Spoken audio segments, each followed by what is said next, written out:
আসসালামু আলাইকুম everyone, welcome to my channel. খুবই সহজভাবে ভীষণ মজার ইউনিক একটি নাস্তার রেসিপি আজকে তৈরি করে দেখাবো। রমজানে যারা ভাজা পোড়া খেতে পছন্দ করেন, আজকের এই চিকেন কোন রেসিপিটি আশা করছি আপনাদের সকলের খুবই ভালো লাগবে। ঘরে থাকা উপকরণ দিয়ে খুবই সহজভাবে ইফতারের আয়োজনে আপনারা এই চিকেন কোন রেসিপিটি একবার তৈরি করে দিলে পরিবারের বড় থেকে ছোট সকলেই খুবই পছন্দ করবে। তো আর কথা বাড়াচ্ছি না, চলুন রেসিপিটি দেখে নিচ্ছি। এই রেসিপিটি তৈরি করার জন্য প্রথমেই একটি মিক্সিং বলে আমি 1 কাপ পরিমাণ ময়দা নিয়ে নিচ্ছি। আপনারা চাইলে এর পরিবর্তে আটাও নিতে পারবেন। দিয়ে দিচ্ছি হাফ চা চামচ পরিমাণ লবণ, আর এখানে আমি রান্নার রেগুলার তেল দিয়ে দিচ্ছি 1 টেবিল চামচ পরিমাণ। আপনারা চাইলে এর পরিবর্তে ঘি অথবা বাটারও দিতে পারবেন। এইবার এই সবগুলো উপকরণ একসাথে খুব ভালোভাবে মিশিয়ে নিচ্ছি। কিছুটা সময় নিয়ে তেল ময়দার সাথে মিশিয়ে নিতে হবে। এইখানে ময়ানটা যত ভালো হবে নাস্তাটা তত বেশি খাস্তা এবং ক্রিস্পি হবে। যখন দেখবেন ময়দা এইভাবে হাত দিয়ে মুঠো করলে দলা পেকে যায়, তাহলে বুঝতে হবে ময়দা পারফেক্টলি মাখানো হয়ে গিয়েছে। এখন আমি এর মধ্যে অল্প অল্প করে নর্মাল টেম্পারেচার পানি অ্যাড করে দিচ্ছি আর একটি সফট ডো তৈরি করে নিচ্ছি। আপনারা চাইলে কুসুম গরম পানি দিয়েও একইভাবে গোলা তৈরি করে নিতে পারবেন। তো এভাবে অল্প অল্প করে পানিটা অ্যাড করলে পারফেক্ট একটি ডো আপনারা তৈরি করে নিতে পারবেন। দেখতেই পাচ্ছেন আমার ডো তৈরি করা হয়ে গিয়েছে। এখন আমি এর উপর সামান্য পরিমাণ তেল মাখিয়ে একটি ঢাকনা দিয়ে ঢেকে এটাকে রেস্টে রেখে দেব 15 থেকে 20 মিনিটের জন্য। তারপর চুলায় একটি প্যান বসিয়ে এর মধ্যে প্রায় 2 টেবিল চামচ পরিমাণ রান্নার রেগুলার তেল দিয়ে দিচ্ছি। তেল কিছুটা গরম হয়ে আসলে আমি এর মধ্যে হাফ চা চামচ পরিমাণ আস্ত জিরা দিয়ে দিচ্ছি। 1 টেবিল চামচ পরিমাণ রসুন কুচি, আপনারা চাইলে রসুনের পেস্টও দিতে পারবেন। আর দিয়ে দিচ্ছি হাফ চা চামচ পরিমাণ আদার পেস্ট। এখন চুলার আঁচ মিডিয়াম টু লোতে রেখে এই রসুন আর আদাটাকে একটু ভেজে নিতে হবে যাতে এর কাঁচা গন্ধটা চলে যায়। দেখতেই পাচ্ছেন ভাজা হয়ে গিয়েছে। এখন এর মধ্যে আমি অ্যাড করে দিচ্ছি 3 থেকে 4টি কাঁচামরিচ কুচি। ঝালের পরিমাণটা আপনারা আপনাদের পছন্দ অনুযায়ী দিয়ে দিবেন। কাঁচামরিচটাকে একটু ভেজে নিচ্ছি। এবার অ্যাড করে দিচ্ছি 2টি বড় সাইজের পেঁয়াজ কুচি। চুলার আঁচ মিডিয়ামে রেখে পেঁয়াজটাকেও 2 থেকে 3 মিনিটের মতো ভেজে নিতে হবে যাতে পেঁয়াজের কাঁচা গন্ধটাও চলে যায়। খুব বেশি ভেজে লাল করে ফেলা যাবে না। তো দেখতেই পাচ্ছেন আমার পেঁয়াজগুলো ভাজা হয়ে গিয়েছে। এখন আমি এখানে অ্যাড করে দিচ্ছি হাফ কাপ পরিমাণ গাজর কুচি। গাজরটাকে আমি একদমই চিকন করে কুচি করে নিয়েছি, আপনারা চাইলে গ্রেট করেও নিতে পারবেন। গাজরটাকে 2 থেকে 3 মিনিটের মতো ভেজে নিয়েই তারপর আমি এখানে অ্যাড করে দিচ্ছি 1 কাপ পরিমাণ বাঁধাকপি কুচি। এবার গাজর আর বাঁধাকপিটাকে খুব ভালোভাবে সবকিছুর সাথে মিশিয়ে 2 থেকে 3 মিনিটের মতো ভেজে নেব। খুব বেশি সময় নিয়ে ভাজার প্রয়োজন নেই। তো ভাজা হয়ে গিয়েছে। এখন আমি এর মধ্যে অ্যাড করে দিচ্ছি হাফ কাপ পরিমাণ সেদ্ধ করা মুরগির মাংস। মুরগির মাংসটাকে আমি আগেই সামান্য লবণ দিয়ে সেদ্ধ করে এইভাবে ঝুরি করে নিয়েছি। দিয়ে দিচ্ছি প্রায় 1 চা চামচ পরিমাণ লবণ। কালো গোলমরিচের গুঁড়ো দিয়ে দিচ্ছি হাফ চা চামচ পরিমাণ। ধনিয়ার গুঁড়ো দিয়ে দিচ্ছি হাফ চা চামচ পরিমাণ। আর এখানে আমি চিলি ফ্লেক্স দিয়ে দিচ্ছি হাফ চা চামচ পরিমাণ। সয়া সস দিয়ে দিচ্ছি 1 টেবিল চামচ পরিমাণ। আর টমেটো কেচাপ দিয়ে দিচ্ছি 1 টেবিল চামচ পরিমাণ। এবার এই সবগুলো উপকরণ একসাথে খুব ভালোভাবে মিশিয়ে নিচ্ছি। মুরগির মাংসটা অপশনাল, আপনাদের হাতের কাছে না থাকলে না দিলেও চলবে। তবে অনেক সময় বাচ্চারা শুধু সবজি দিয়ে নাস্তাগুলো খেতে চায় না, তাই একটু মুরগির মাংস দিলে কিন্তু খেতে অনেক বেশি মজার হয়। এখন অন্য একটি বাটিতে আমি হাফ কাপ পরিমাণ তরল দুধ নিয়ে নিচ্ছি। তারপর এখানে অ্যাড করে দিচ্ছি 1 টেবিল চামচ পরিমাণ ময়দা। এবার এই ময়দাটাকে দুধের সাথে খুব ভালোভাবে মিশিয়ে নিচ্ছি। মেশানো হয়ে গিয়েছে। এখন এই মিশ্রণটা সরাসরি আমি প্যানে দিয়ে দিচ্ছি। এই পর্যায়ে চুলার আঁচ একদমই লোতে করে দিতে হবে আর মিশ্রণটা দেওয়ার সাথে সাথেই মিশিয়ে নিতে হবে, তা না হলে একটা দলা পেকে যাবে আর নিচে দিয়ে লেগে যাবে। দুধ আর ময়দার এই মিশ্রণটা দেওয়ার কারণে এই পুরটার মধ্যে একটা ক্রিমি টেক্সচার চলে আসবে আর এটা খেতেও কিন্তু অনেক বেশি ভালো লাগবে। আর পুরটা কিন্তু একদমই তৈরি। এখন চুলা বন্ধ করে এটাকে ঠান্ডা করে আমি একটি প্লেটে উঠিয়ে নেব। ফিরে এলাম 20 মিনিট পর। আমি ঢাকনাটা উঠিয়ে নিচ্ছি। দেখতেই পাচ্ছেন আমার ডো আগে থেকে অনেকটাই সফট হয়ে গিয়েছে। এখন এটাকে আরো কিছুটা সময় নিয়ে মথে নিচ্ছি। তারপর ডোটাকে আমি একটি বোর্ডের উপর নিয়ে আবারও কিছুটা সময় নিয়ে মথে এইভাবে লম্বা রোলের মতো করে নিচ্ছি। একটি ছুরি দিয়ে এর এক পাশ থেকে এইভাবে 7 থেকে 8টি লেচি কেটে নিচ্ছি। এইখান থেকে একটি লেচি রেখে অন্যগুলোকে মিক্সিং বলে নিয়ে ঢেকে রাখবো, এতে করে লেচিগুলো ড্রাই হয়ে যাবে না।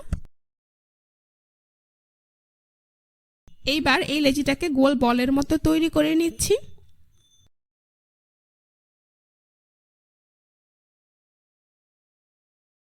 তারপর উপরে সামান্য পরিমাণ কর্নফ্লাওয়ার ছিটিয়ে দিচ্ছি। এবার বেলুন দিয়ে বেলে পাতলা একটি রুটি এখানে তৈরি করে নিতে হবে। আপনারাও চেষ্টা করবেন রুটিটাকে কর্নফ্লাওয়ার দিয়ে বেলে নিতে, এতে করে রুটি কিন্তু অনেকটাই পাতলা হবে। যতটা সম্ভব পাতলা করে একটি রুটি আমি এখানে তৈরি করে নিয়েছি। দেখতেই পাচ্ছেন আমার রুটি তৈরি করা হয়ে গিয়েছে। এভাবে আমি সবগুলো রুটি তৈরি করে নিয়েছি। আশা করি আপনারা দেখেই বুঝতে পারছেন। এখন রুটিগুলোকে আমি হালকা সেঁকে নেব, সেই জন্য চুলায় একটি প্যান বসিয়ে দিয়েছি। তারপর একটি রুটি আমি প্যানে দিয়ে দিচ্ছি। চুলার আঁচ মিডিয়াম টু লোতে রেখে 2-3 বার উল্টে পাল্টে রুটিগুলোকে হালকা সেঁকে নিতে হবে। প্রত্যেকটি রুটিকে মোটামুটি 1 থেকে 2 মিনিট সময় নিয়ে ছেঁকে নিলেই চলবে। তো এভাবে আমি সবগুলো রুটি ছেঁকে নিয়েছি। আশা করি আপনারা দেখেই বুঝতে পারছেন। এখন এখান থেকে একটি রুটি আমি বোর্ডের ওপর নিয়ে নিচ্ছি। তারপর একটি ছুরি দিয়ে এর মাঝ বরাবর এইভাবে কেটে রুটিটাকে সমান 2 ভাগে ভাগ করে নিচ্ছি। এইখান থেকে একটি ভাগ আমি নিয়ে নিচ্ছি। এইবার একটি মিক্সিং বলে আমি প্রায় 3 টেবিল চামচের মতো ময়দা নিয়ে নিচ্ছি। এর মধ্যে অল্প অল্প করে নর্মাল টেম্পারেচারে পানি অ্যাড করে একটি আঠালো ব্যাটার তৈরি করে নেব। আশা করি আপনারা দেখেই বুঝতে পারছেন আমার ব্যাটার তৈরি করা হয়ে গিয়েছে। এর ঘনত্বটা আপনাদেরকে একটু দেখিয়ে দিচ্ছি। এবার একটি ব্রাশ দিয়ে এই ব্যাটারটাকে আমি অর্ধেকটা রুটির মাঝখানে এইভাবে লাগিয়ে নিচ্ছি। আপনারা একটু খেয়াল করলেই বুঝতে পারবেন কাজটা আমি ঠিক কিভাবে করছি। এখন রুটিটার এক পাশ থেকে ধরে এইভাবে কোণের মতো করে রুটিটাকে আমি ফোল্ড করে দিচ্ছি। শেষের এই পাশটাতে আবারও ব্রাশ দিয়ে একটু ব্যাটারটা লাগিয়ে নিচ্ছি। করে খুব সুন্দরভাবে কিন্তু একটি কোণ তৈরি হয়ে যাবে। আশা করি আপনারা দেখেই বুঝতে পারছেন। এখন তৈরি করে রাখা পুর থেকে পরিমাণ মতো পুর আমি এই কোণের মধ্যে নিয়ে নিচ্ছি। একটু চেপে চেপে ঢুকাতে হবে, এতে করে ভেতরের পুর অনেকটাই ঢুকবে আর এটা খেতেও কিন্তু অনেক বেশি ভালো লাগবে। দেখতেই পাচ্ছেন খুব ভালোভাবে খুব সুন্দরভাবে আমি পুরটা এই কোণের মধ্যে ঢুকিয়ে সেট করে দিয়েছি। এইবার এটাকে এক সাইডে রেখে দিচ্ছি। তারপর এখানে আমি নিয়েছি প্রায় 1/2 কাপ পরিমাণ সেমাই। সেমাইটাকে আমি এভাবে হাত দিয়ে গুঁড়ো করে নিয়েছি। এখন তৈরি করে রাখা নাস্তার মুখটাকে আমি প্রথমেই এই ময়দার ব্যাটারে ডিপ করে দিচ্ছি। তারপর ব্যাটার থেকে তুলে আমি এই লাল সেমাই দিয়ে কোট করে দিচ্ছি। মুখের এই অংশটাকে খুব ভালোভাবে ঘুরিয়ে ঘুরিয়ে কোট করে দিচ্ছি। এতে করে ভাজার সময় আর পুরটা বেরিয়ে আসবে না, আর এটা দেখতেও কিন্তু খুব সুন্দর লাগবে, খেতেও হবে অসাধারণ।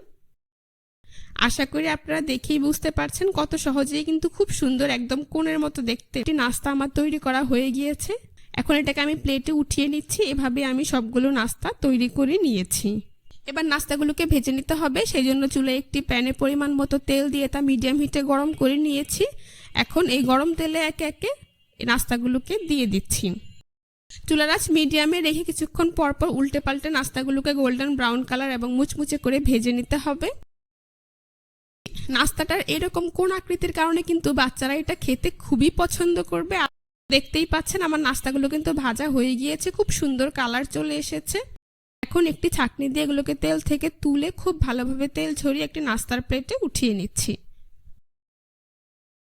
বাকি নাস্তাগুলোকে আমি একইভাবে তেল ঝরিয়ে নাস্তার প্লেটে উঠিয়ে নিচ্ছি। এভাবে আমি সবগুলো নাস্তা ভেজে নিয়েছি। তারপর পরিবেশন করে আপনাদের দেখিয়ে দিচ্ছি। দেখতেই পাচ্ছেন নাস্তাগুলো দেখতে মাশাআল্লাহ কতটা সুন্দর হয়েছে, এটা খেতেও কিন্তু হয়েছে অসাধারণ। রমজানের ইফতার আয়োজনে, বাচ্চাদের টিফিনের জন্য কিংবা বিকেলে চায়ের আড্ডায় অতিথি আপ্যায়নে ঝটপট এই চিকেন কোনের রেসিপিটি আপনারা একবার তৈরি করে দিলে পরিবারের বড় থেকে ছোট সকলেই এটি খুবই পছন্দ করবে আর বারবার এটাই খেতে চাইবে। রমজানের ইফতার আয়োজনে একটু ভিন্নধর্মী কিছু তৈরি করতে চাইলে আজকের এই রেসিপিটি আপনারা তৈরি করে নিতে পারেন। আশা করছি আজকের রেসিপিটা আপনাদের সবার কাছে ভীষণ ভালো লেগেছে। রেসিপিটি ভালো লেগে থাকলে অবশ্যই আমার চ্যানেলটি সাবস্ক্রাইব। মুচমুচে একটি বিকেলের নাস্তা আজকে তৈরি করে দেখাবো। মাত্র 2টি আলু আর সেদ্ধ ডিম দিয়ে যে ঝটপট এত মজার একটি ডিম আলুর কাবাব তৈরি করা যায় তা আপনারা না তৈরি করে খেলে বুঝতেই পারবেন না। নাস্তাটা তৈরি করা খুবই সহজ আর ঘরে থাকা উপকরণ দিয়েই ঝটপট বিকেলের নাস্তায় বাচ্চাদের টিফিনের জন্য কিংবা অতিথি আপ্যায়নে আপনারা তৈরি করে নিতে পারবেন কোনো ঝামেলা ছাড়াই। আশা করছি আজকের রেসিপিটা আপনাদের সবার কাছে ভীষণ ভালো লাগবে। তো আর কথা বাড়াচ্ছি না, চলুন সহজেই রেসিপিটি দেখিয়ে নিচ্ছি। রেসিপিটি তৈরি করার জন্য প্রথমেই একটি মিক্সিং বলে আমি 2টি বড় সাইজের সেদ্ধ আলু আর 2টি ডিম নিয়ে নিয়েছি। আলুগুলোকে আমি আগে এভাবে কেটে সেদ্ধ করে খোসা ছাড়িয়ে নিয়েছি। এখন একটি গ্রেটার দিয়ে আলুগুলোকে গ্রেট করে নিচ্ছি। আপনারা চাইলে কাঁটা চামচ দিয়ে কিংবা হাত দিয়েও ম্যাশ করে নিতে পারবেন, তবে খেয়াল রাখতে হবে যেন আলুতে কোনো প্রকার আলুর দলা না থাকে। তো দেখতেই পাচ্ছেন আমি গ্রেটার দিয়ে আলুগুলোকে খুব ভালোভাবে গ্রেট করে নিচ্ছি। আমার আলুগুলো গ্রেট করা হয়ে গিয়েছে। এখন আমি দুটো ডিম একইভাবে গ্রেট করে নেব। ডিমগুলোকে আপনারা চাইলে কাঁটা চামচ দিয়ে কিংবা হাত দিয়ে ম্যাশ করে নিতে পারবেন। তো দেখতেই পাচ্ছেন আলু আর ডিম সবগুলোই আমার গ্রেট করা হয়ে গিয়েছে। আপনারা চাইলে ডিম অথবা আলুর পরিমাণটা বাড়িয়ে কমিয়ে দিতে পারবেন। এখন প্রথমে এখানে অ্যাড করে দিচ্ছি 3 থেকে 4টি কাঁচামরিচ কুচি, দিয়ে দিচ্ছি হাফ কাপ পরিমাণ পেঁয়াজ বেরেস্তা, পুদিনা পাতা কুচি দিয়ে দিচ্ছি 1 টেবিল চামচ পরিমাণ। ডিম আলুর এই কাবাবটাতে পুদিনা পাতা দিলে কিন্তু খেতে অনেকটাই ভালো লাগবে। আপনারা চাইলে এর পরিবর্তে ধনিয়া পাতা কুচিও দিতে পারবেন। পেঁয়াজ কুচি দিয়ে দিচ্ছি 2 টেবিল চামচ পরিমাণ, চিলি ফ্লেক্স দিয়ে দিচ্ছি হাফ চা চামচ পরিমাণ, লবণ দিয়ে দিচ্ছি হাফ চা চামচ পরিমাণ বা স্বাদ মতো, ধনিয়ার গুঁড়ো দিয়ে দিচ্ছি হাফ চা চামচ পরিমাণ, ভাজা জিরার গুঁড়ো দিয়ে দিচ্ছি হাফ চা চামচ পরিমাণ, আদা বাটা হাফ চা চামচ পরিমাণ, রসুন বাটা হাফ চা চামচ পরিমাণ। এবার এখানে আমি চাট মশলা দিয়ে দিচ্ছি 1 চা চামচ পরিমাণ, গরম মশলার গুঁড়ো দিয়ে দিচ্ছি 1/4 চা চামচ পরিমাণ, সবশেষে এখানে আমি হলুদের গুঁড়ো দিয়ে দিচ্ছি 1/4 চা চামচ পরিমাণ। এবার এই সবগুলো উপকরণ একসাথে হাত দিয়ে খুব ভালোভাবে মিশিয়ে নিচ্ছি। কিছুটা সময় নিয়ে মিশিয়ে নিতে হবে, এতে করে দেখতে পাবেন এখানে একটি আঠালো ডিম আলুর মিশ্রণ তৈরি হয়ে গিয়েছে। তো দেখতেই পাচ্ছেন আমার সবগুলো উপকরণ খুব ভালোভাবে মেশানো হয়ে গিয়েছে। এখন এখানে আমি নিয়েছি একটি ডিম। এবার ডিমটাকে আমি একটি চামচ দিয়ে ফেটিয়ে নিচ্ছি, তারপর এই ডিম আলুর মিশ্রণে দিয়ে দিচ্ছি। আমি একেবারেই সবটুকু দিয়ে দিয়েছি, আপনারা চাইলে অল্প অল্প করে দিয়েও দেখতে পারেন। ঠিক নাস্তাটার বাইন্ডিং আর ক্রিস্পি বানানোর জন্য এখানে আমি দিয়ে দিচ্ছি প্রায় 1.5 কাপ পরিমাণ ব্রেড ক্রাম্বস। এখন এই সবগুলো উপকরণ একসাথে খুব ভালোভাবে মিশিয়ে নিচ্ছি। ডিম আর ব্রেড ক্রাম্বসটা দেওয়ার কারণে কিন্তু এটা খেতে পুরোপুরি মাংসের কাবাবের মতোই লাগবে। আপনারা একবার তৈরি করে দেখলেই বুঝতে পারবেন। তো দেখতেই পাচ্ছেন আমার কিন্তু কাবাব তৈরির জন্য একটি পারফেক্ট আঠালো মিশ্রণ তৈরি করা হয়ে গিয়েছে।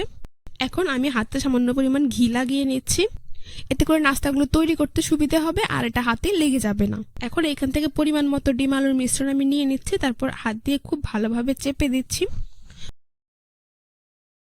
অন্য হাতের তালুতে নিয়ে ঘুরিয়ে গোল বলের মতো করে আলতো করে চেপে কাবাবের শেপ দিয়ে দিচ্ছি। দেখতেই পাচ্ছেন কত সহজে কিন্তু আমার একটি কাবাব তৈরি করা হয়ে গিয়েছে। এখন এটাকে আমি একটি প্লেটে উঠিয়ে নিচ্ছি। তো এভাবে আমি সবগুলো কাবাব তৈরি করে নেব। আপনাদের বোঝার সুবিধার্থে আরও একটি তৈরি করে আপনাদেরকে আমি দেখিয়ে দিচ্ছি।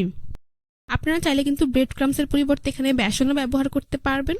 বিকেলের নাস্তায়, বাচ্চাদের টিফিনের জন্য কিংবা অতিথি আপ্যায়নে পোলাও কিংবা ভাতের সাথে এই কাবাবটা খেতে অসাধারণ লাগবে। তো দেখতেই পাচ্ছেন আমার আরও একটি কাবাব তৈরি করা হয়ে গিয়েছে। এভাবে আমি সবগুলো কাবাব তৈরি করে নিয়েছি। এখন এগুলোকে আমি ভেজে নেব। সেই জন্য চুলায় একটি প্যানে পরিমাণ মতো তেল দিয়ে তা মিডিয়াম হিটে গরম করে নিয়েছি। এখন এই গরম তেলে একে একে কাবাবগুলোকে দিয়ে দিচ্ছি। চুলার আঁচ মিডিয়ামে রেখে কিছুক্ষণ পরপর উল্টে পাল্টে কাবাবগুলোকে ভেজে নিতে হবে। খুব বেশি হাইতে দিয়ে কাবাবগুলোকে ভাজা যাবে না, সেক্ষেত্রে বাইরে দিয়ে পুড়ে যাবে কিন্তু ভেতরে ভালোভাবে কুক হবে না। তো দেখতেই পাচ্ছেন আমার কাবাবগুলো কিন্তু ভাজা হয়ে গিয়েছে, খুব সুন্দর কালার চলে এসেছে। এখন একটি ছাঁকনি দিয়ে এগুলোকে তেল থেকে তুলে খুব ভালোভাবে তেল ঝরিয়ে একটি প্লেটে কিচেন টিস্যুর উপর উঠিয়ে নিচ্ছি। এতে করে অতিরিক্ত তেলগুলো কিচেন টিস্যুতে অ্যাবজর্ব হয়ে যাবে। বাকি নাস্তাগুলোকে একইভাবে তেল ঝরিয়ে নাস্তার প্লেটে উঠিয়ে নিচ্ছি। এভাবে আমি সবগুলো কাবাব ভেজে নিয়েছি, তারপর পরিবেশন করে আপনাদের দেখিয়ে দিচ্ছি। দেখতেই পাচ্ছেন এই কাবাবগুলো দেখতে মাশাআল্লাহ কতটা সুন্দর হয়েছে, এটা খেতেও কিন্তু হয়েছে অসাধারণ। বাচ্চাদের টিফিনের জন্য বিকেলের চায়ের আড্ডায় কিংবা ঈদের সকালে অথবা বিকেলে অতিথি আপ্যায়নে ভাত, পোলাও অথবা টমেটো কেচাপের সাথে খেতে অসাধারণ লাগে। আশা করছি আজকের এই সহজ রেসিপিটা আপনাদের সবার কাছে ভীষণ ভালো লেগেছে। রেসিপিটি ভালো লেগে থাকলে অবশ্যই আমার চ্যানেলটি সাবস্ক্রাইব করে দিবেন, পাশে থাকা বেল বাটনটি অন করে দিবেন। আজ এ পর্যন্তই। সবাই ভালো থাকবেন, সুস্থ থাকবেন।